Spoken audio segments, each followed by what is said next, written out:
கல்யாணத்துக்கு சர்மிளா செவ்வாய்க்கிழமை தோறும் முருகருக்கு 12 செவ்வாய்க்கிழமை 3 நெய் தீபம் போடணும். அந்த 12ங்கிறதுக்கு உள்ளேயே கல்யாணம் வந்துடும்.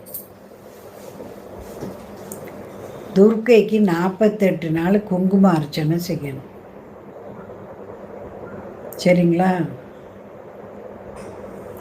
சனிக்கிழமை தோறும் பைரவருக்கு உங்கள் பேர் நட்சத்திரம் சொல்லி அர்ச்சனை பண்ணணும். கல்யாணம் சீக்கிரம் வரணும் சாமின்னு வேண்டி அர்ச்சனை செய்யணும். ஆஞ்சநேயரை சனிக்கிழமை தோறும் 12 பிரகாரம் சுற்றணும். சரிங்களா? கல்யாணம் ஓடிக்கிட்டு வந்துடும்.